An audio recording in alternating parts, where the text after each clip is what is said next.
One of history's most epic last stands wasn't ended by an enemy army. It was ended by one greedy local who couldn't keep his mouth shut. A small-time traitor gave away the single biggest secret of the battlefield, turning an unbreakable defense into a massacre. This is the story of the dumbest betrayal that changed the world. The year was 480 BC, and the great Persian invasion of Greece had reached its most dangerous stage. Xerxes I, the king of kings, ruler of the Achaemenid Empire, had gathered what ancient writers claimed to be the largest army the world had ever seen. The Greeks, fractured and often at odds with each other, found themselves forced into an uneasy alliance. At the head of this alliance stood Sparta, whose warriors were trained from childhood to be soldiers. Their king, Leonidas, was chosen to lead the defense at a narrow mountain pass called Thermopylae. This pass was the gateway to central Greece. If the Persians broke through, the road to Athens and the rest of the cities would lie wide open. The brilliance of the Greek plan lay in geography. Thermopylae was a coastal bottleneck where steep mountains pressed hard against the sea. At its narrowest point, only a handful of men could fight side by side. The great size of the Persian army meant little in such a tight space.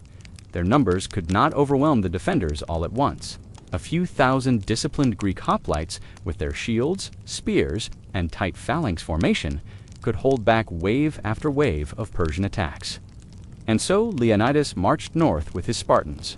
He took only 300 of his royal guard, each man chosen for his skill and loyalty.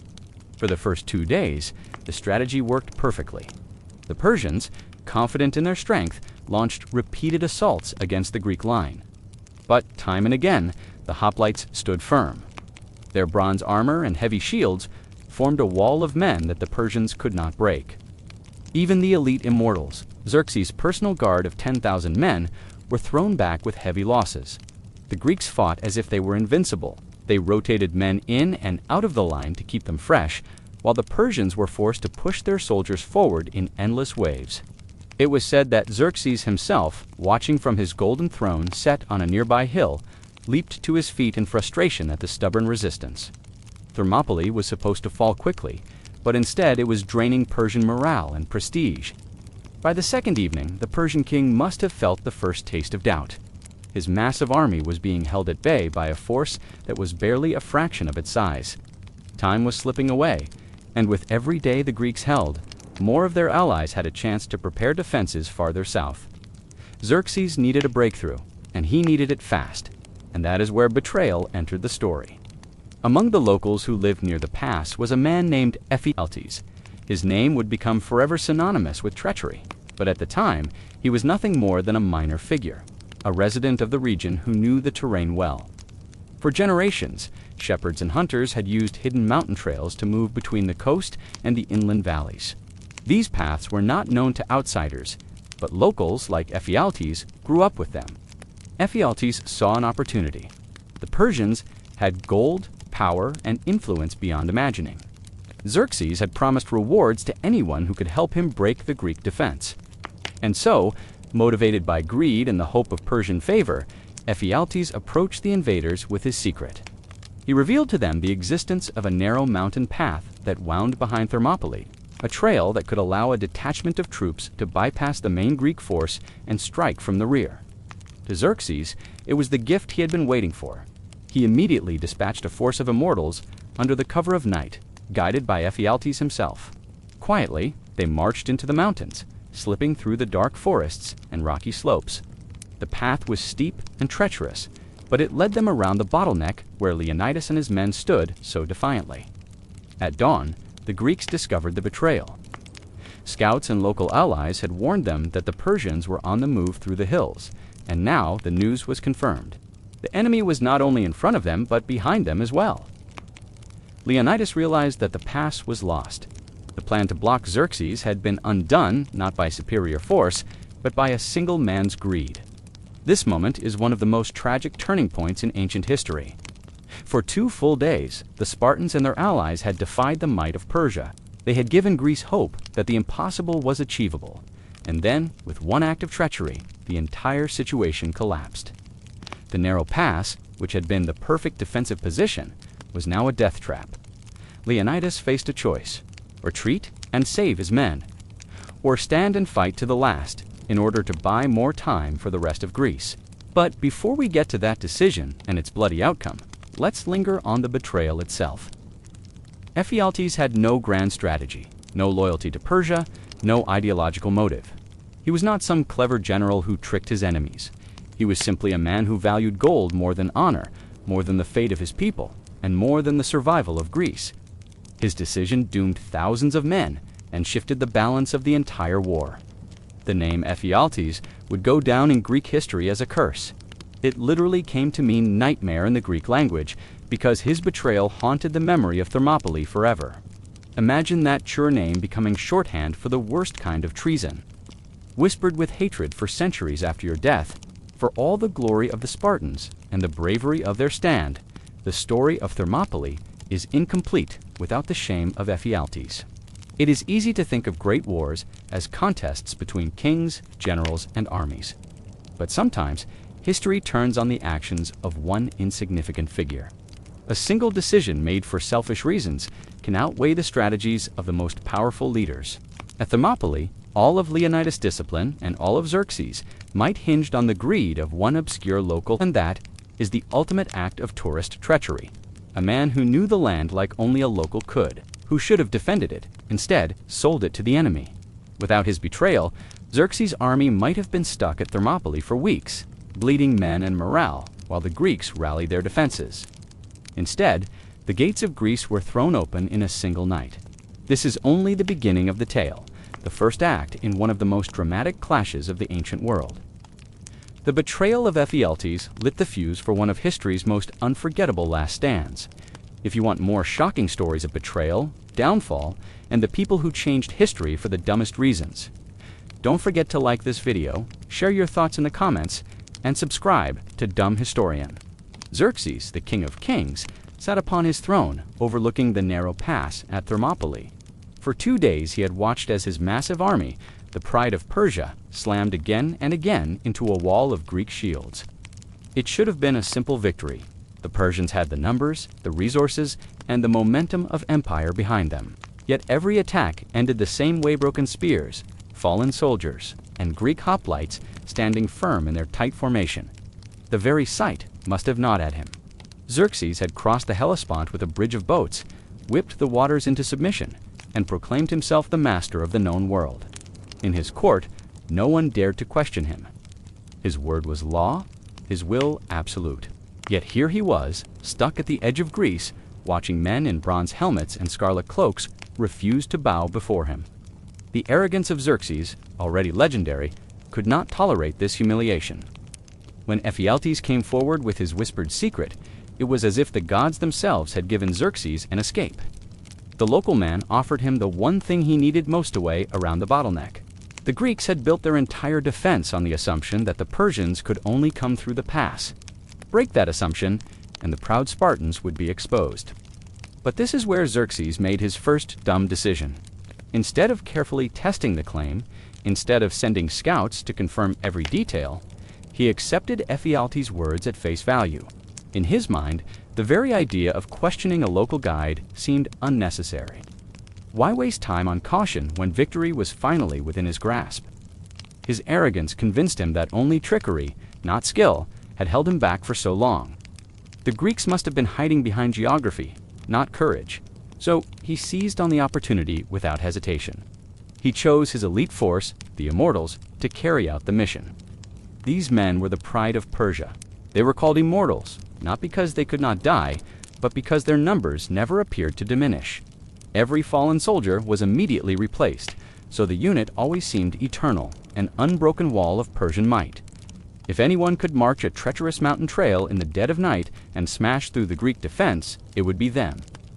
But here is the irony. By trusting Ephialtes so quickly, Xerxes revealed his own desperation. For all his boasts of divine favor and overwhelming strength, he admitted with this act that frontal assault alone could not defeat Leonidas. The man who demanded worship as a living god was forced to rely on the directions of a minor, local, and the gamble of a hidden path. He had gone from ruling through terror to hoping for shortcuts. The decision also exposed a deeper flaw in Xerxes' character. Great commanders, from Alexander to Caesar, were masters of reconnaissance. They knew the land, questioned guides, sent out patrols, and double-checked information. Xerxes, in his arrogance, felt above such tedious precautions. To him, victory was inevitable, and details like confirming the reliability of a traitor's claim were beneath him. He never considered that Ephialtes could have been lying, mistaken, or even leading his men into an ambush. Imagine if Ephialtes had been a double agent. Imagine if the Greeks had deliberately spread false rumors of a secret path, luring the Persians into a dead end while Leonidas prepared to strike. Such a ruse was entirely possible in the world of ancient warfare. Yet Xerxes, blinded by ego, never paused to weigh the risk. His hunger for quick victory overrode every shred of caution. So that night, under cover of darkness, he dispatched the immortals. Guided by Ephialtes, they began their march into the mountains. The trail was not easy. It twisted through forests, over rocky ridges, and along narrow ledges where a single misstep could send a man tumbling into the abyss. The march must have been tense, every sound amplified in the still night air. Every step a reminder that the entire empire's hopes rested on their success. Meanwhile, down below in the pass, the Spartans and their allies held their line. They did not yet know the full extent of the betrayal, though scouts and local allies had warned of enemy movement. Leonidas must have sensed the weight of what was coming. He was a seasoned commander, trained to anticipate the enemy's moves. If the Persians were suddenly hesitant to attack, it could only mean they had found another way. By dawn, the Persian immortals emerged from the mountain trail behind the Greek position. The trap was sprung. The proud defenders, who had stood unbreakable for 2 days, were now caught between hammer and anvil. Ephialtes had delivered exactly what Xerxes wanted, the chance to surround and destroy his enemies. But again, Xerxes' arrogance blinded him to the deeper reality. He believed that this maneuver guaranteed total victory. In truth, all it guaranteed was blood. The Spartans and their allies were not men who surrendered when cornered. They were men who believed that death in battle was the highest honor and retreat the greatest shame. By trusting in Ephialtes' treachery, Xerxes had not broken their spirit. He had only forced them into a position where their defiance would become legendary. This is why Xerxes' decision is remembered as one of history's dumbest mistakes. He won the pass, yes, but he lost the story. His reliance on betrayal tarnished whatever glory he might have claimed. Instead of being remembered as the conqueror who crushed the Spartans through strength, he became the king who needed a shepherd to point the way. The Persians had the numbers, the weapons, and the momentum. Yet their greatest triumph in Greece depended on the greed of a single local and the arrogance of a ruler. These elite soldiers, trained for battle, were reduced to following a nervous guide through a goat path, sneaking like thieves instead of charging like warriors. For an empire that prided itself on dominance, it was hardly the image of invincibility. Xerxes, of course, did not care. All that mattered to him was the chance to crush Leonidas and sweep onward into Greece. He saw only the prize, not the cost. But history has a way of punishing arrogance. By placing his faith in treachery rather than strategy, he created the very conditions that would turn Thermopylae into the ultimate symbol of resistance. The dumb decision was not just trusting Ephialtes, it was the assumption that shortcuts always lead to easy victories. Xerxes believed that sheer power, combined with a lucky break, was enough to silence the Greeks. Instead, he gave them the chance to show the world what courage looks like when every exit is closed. This was Xerxes' fatal arrogance, the belief that he could buy loyalty, skip caution, and still emerge glorious. In reality, his impatience only ensured that his enemy's last stand would be remembered for thousands of years, while his own name would be tied forever to betrayal. The genius of Leonidas' plan rested entirely on geography. Thermopylae, the hot gates, was a place where nature itself created a fortress. On one side, the mountains rose steep and unyielding. On the other, the sea pressed close. Between them lay a narrow pass, at points so tight that only a handful of men could walk side by side. It was here, in this funnel, that the Spartans and their allies made their stand. In open battle, Xerxes' army of perhaps 200,000 or more would have crushed them with sheer numbers. A single wave of Persian infantry could have drowned the Greeks under an avalanche of bodies. But in the pass, numbers meant almost nothing. A wall of bronze shields and long spears could block the way, and only a few Persians at a time could even reach them. It was like trying to ram a river through the eye of a needle. The water might rage, but the narrow point controlled the flow. This was the brilliance of the strategy. The Greeks understood that terrain could be more powerful than any weapon. A choke point neutralizes size, and at Thermopylae, the Persians' overwhelming advantage turned into a liability. Their immense army created bottlenecks, confusion, and frustration, while the disciplined hoplites simply rotated fresh men into the front line, holding the pass with surgical efficiency. For 2 days, this natural fortress transformed a small Greek force into an immovable wall. But all of that brilliance relied on a single assumption, that the pass was the only way through. The betrayal of Ephialtes shattered that assumption in an instant. By revealing the hidden Anapaia path, he gave Xerxes the key to unlock the Greek defense. Suddenly, the unbreakable wall had a back door, and the choke point, which had been the foundation of Leonidas' strategy, was stripped of its power. Imagine a modern general placing all his faith in a single fortified bridge, only to discover that an unguarded road led around it. That was the magnitude of this blunder, and it wasn't the Greeks' fault. They had scouted the region, they knew the pass was narrow, and they had posted a contingent of Phocians to guard the mountain trail. But Ephialtes led the immortals straight past them, whether by surprise, intimidation, or the failure of the guards to act decisively. The Persians slipped through and emerged behind Leonidas' position. The entire foundation of the Greek strategy collapsed. A choke point only works if it is absolute.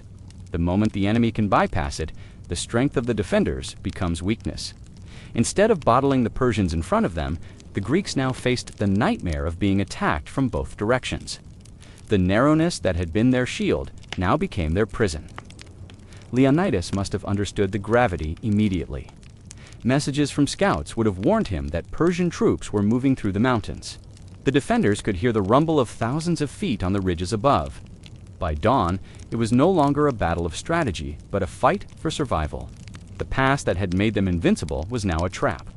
This is what makes Ephialtes' betrayal so devastating. He didn't just hand the Persians a path, he erased the single most important element of the Greek plan. The brilliance of the Thermopylae stand lay not only in Spartan courage, but in the terrain itself. Without that advantage, courage alone was not enough. To understand the scale of the shift, picture the battlefield from above. At first, Xerxes' army crashes head-on into the Greek wall, wave after wave breaking like surf against rocks. But after Ephialtes leads the immortals around, the entire perspective changes. Now 2 Persian forces converge, one pressing from the front, another looming from behind. The choke point no longer choked. It became a killing ground, not for the Persians, but for the Greeks. This betrayal also highlights an important truth about warfare. Strategy is fragile. The Greeks had played their hand perfectly, using knowledge of the land to balance impossible odds. Yet all it took was one man, one whisper of treachery, to undo it all. Xerxes didn't need brilliance. He only needed opportunity.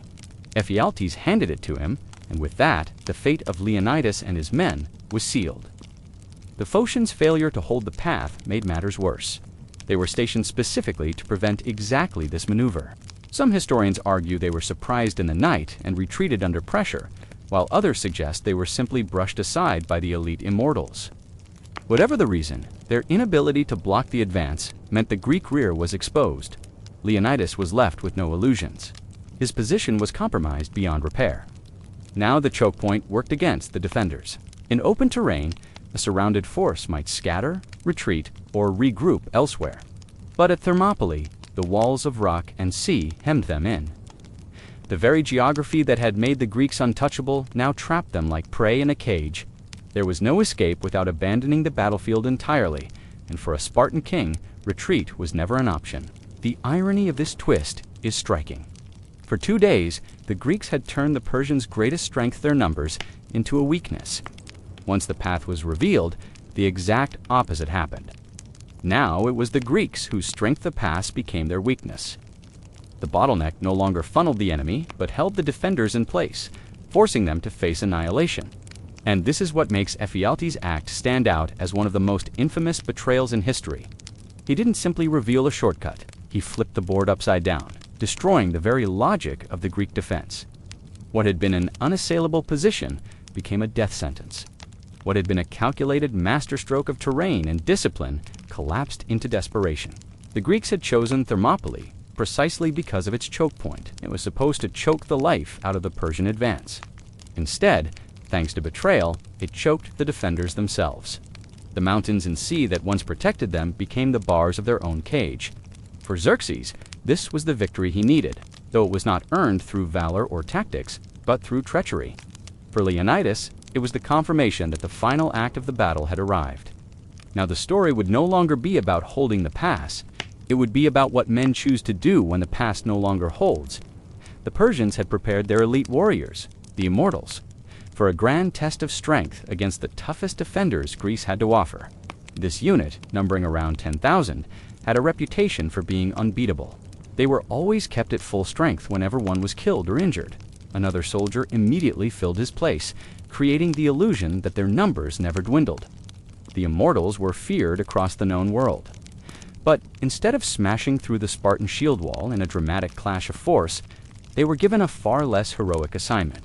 Thanks to Ephialtes' betrayal, Xerxes decided they would take the hidden mountain track, what should have been a bloody trial of arms in the narrow pass, turned into something closer to a guided night hike. The immortals slipped away from the main army under the cover of darkness, moving silently into the hills that overlooked Thermopylae. The path was treacherous and winding, but Ephialtes knew it well and served as their unwilling tour guide, eager to secure his promised reward. Imagine the irony: an army of nearly 10,000 trained for brutal combat, following a single man who had sold out his homeland for personal gain. They did not even have to draw their swords on the way up. The Immortals' March, that could have been remembered as a legendary battle, was instead a quiet walk through the trees. When the Immortals reached the high ground, the defenders of Thermopylae realized what had happened. At the top of the path, a small Greek contingent had been stationed to prevent exactly this kind of flanking maneuver. These were Phocian soldiers, local Greeks who had been tasked with guarding the back door. Their job was critical, but they were caught completely off guard. The sudden appearance of the Persian immortals in the darkness, guided directly to them, caused panic. Instead of holding their ground and forcing a bloody fight that could delay the Persians, the Phocians fell back in confusion, retreating to higher ground rather than blocking the path. It was not cowardice as much as shock. They were simply not prepared for the weight of 10,000 elite soldiers pressing straight into their position. This retreat opened the way completely. The Immortals now had an open road to march down toward the rear of the main Greek army. Down below, in the narrow pass of Thermopylae, Leonidas and his men had no illusions about what this meant. Scouts reported that the Persians were on the move and would soon be positioned behind them.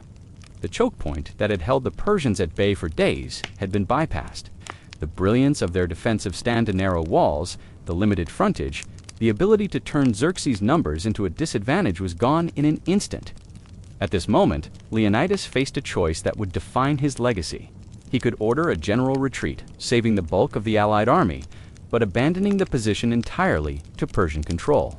Or he could stand with his Spartans and die where they fought, creating a story that would echo for centuries. Leonidas chose a middle path. He ordered most of the Greek allies to withdraw. The Thespians and Thebans, however, stayed behind alongside the 300 Spartans.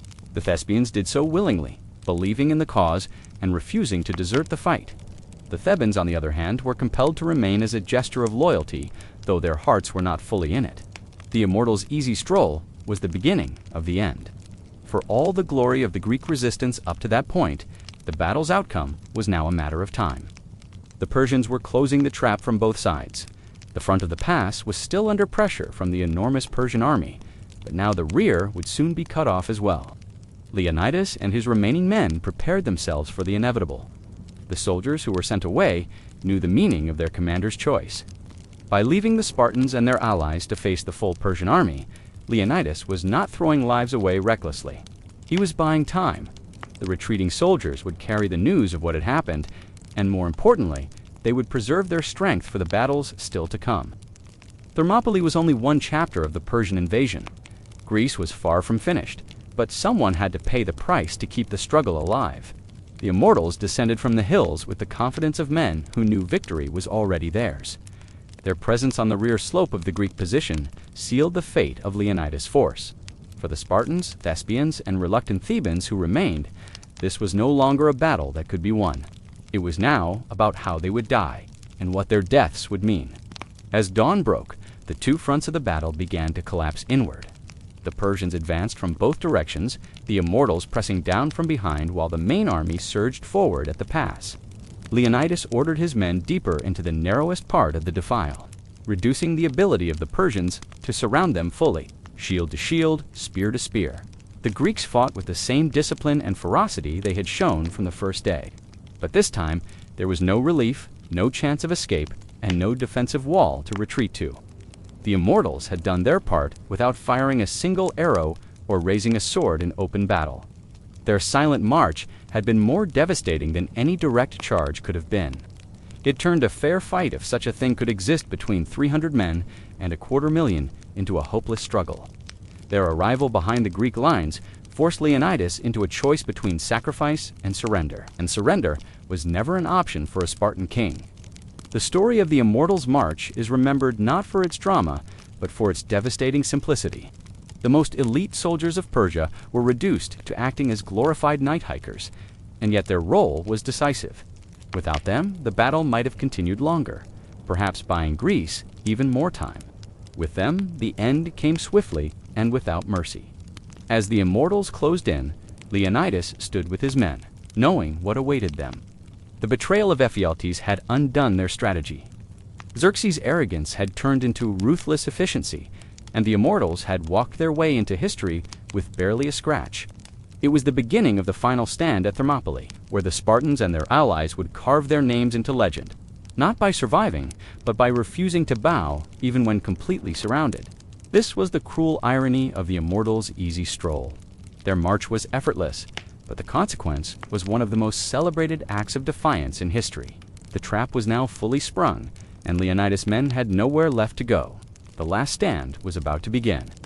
The betrayal at Thermopylae was not a masterstroke of strategy by King Xerxes, or the brilliance of Persian military planning. It came down to the choice of one man, Ephialtes, who traded loyalty for silver. His decision exposed the mountain path that turned the Spartan shield wall from an immovable barrier into a trapped pocket of doomed men. For the Persians, it was the break they needed. For the Greeks, it was the knife in the back that no amount of bravery could overcome. The sacrifice of Leonidas and his 300 Spartans, along with their allies, delayed the Persian advance.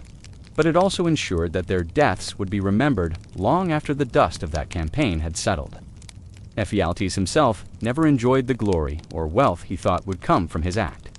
His betrayal was too infamous, too visible, and too unforgivable. Among the Greeks, his name became so tied to treachery that it carried a weight of shame. In the Greek language, Ephialtes came to mean a kind of nightmare or dreadful vision, the very embodiment of a haunting betrayal. To be remembered not as a soldier, a thinker, or even a noble traitor, but as a man whose cowardice and greed doomed heroes. That was his legacy. History had no patience for subtlety in his case. He became the symbol of what happens when personal gain outweighs loyalty to one's people. The irony is that Ephialtes did not change the ultimate outcome of the Persian invasion. The sacrifice at Thermopylae, while technically a Persian victory, ignited the spirit of resistance across Greece.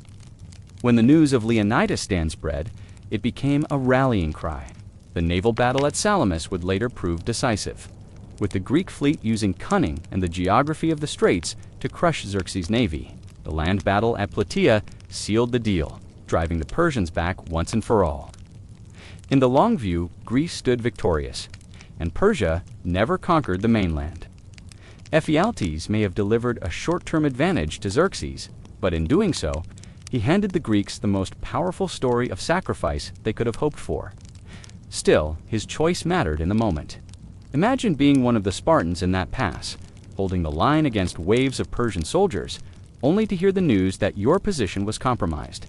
All the sweat, the discipline, the training, the belief in your armor, and your comrades, all of it, shattered by the greed of a single local. That is why the story of Thermopylae is not just about the courage of the Spartans. It is also about the stupidity of a traitor whose short-sighted decision defined the battle's outcome. The Persians called their elite force the Immortals, but the Spartans' death gave them a different kind of immortality. Leonidas and his men became legends, their final stand etched into the memory of the West as the ultimate example of bravery against overwhelming odds. Ephialtes, in contrast, was immortalized in disgrace. His name became an insult, a whispered warning. The answer to the question of how even the strongest wall can be broken when betrayal comes from within. It is worth asking what Ephialtes actually thought would happen after his betrayal. Did he truly believe that Xerxes, a king of kings commanding hundreds of thousands, would honor him as some kind of hero? Did he imagine riches, power, or status? The Persians did reward him, but no reward could erase the fact that he was despised by his own people. He could not live openly among the Greeks without being cursed. He could not hide from the story that spread across the land. Even in later accounts, when historians describe the bravery of Leonidas, they always included the treachery of Ephialtes. One man's greed became inseparable from one of history's most famous last stands. The tale of Thermopylae often centers on the shield wall, the spears, the discipline of Spartan warriors who had trained their entire lives for that moment. But the true turning point came not from the battlefield itself, but from the decision of one man in the shadows. A single villager sold the knowledge of betrayal. That choice flipped the balance of power and sealed the fate of thousands. It is a reminder that wars are not always won or lost on the field of battle alone. Sometimes they hinge on secrets, betrayals, and the choices of people who never lift a weapon. Ephialtes' legacy is a rare one. Most traitors over time find their names softened or forgotten. History tends to blur the details, allowing centuries to wash away the sting of betrayal, but not here. His name stuck, preserved in language itself. To the Greeks, saying Ephialtes did not simply mean recalling a man, it meant naming the very concept of a nightmare. It was a label for the person who robs you of safety, who turns trust into ruin. That is a level of infamy few traitors ever achieve. The Spartans' deaths gave their allies time to regroup and prepare for the next stage of the war. Without Thermopylae, perhaps Salamis never happens the way it did. Without Salamis, perhaps Plataea is impossible. The ripple effect of Leonidas' choice was enormous, and because Ephialtes was the one who forced that choice, his shadow looms just as large. He is the invisible figure behind the curtain of Thermopylae, the man whose selfishness made the sacrifice necessary in the first place. If you strip away the grandeur, the statues, and the famous speeches that would later glorify the Spartans, what remains is a very simple fact. The mightiest warriors of Greece were undone not by sheer force of arms, but by the whisper of a traitor pointing out a mountain trail.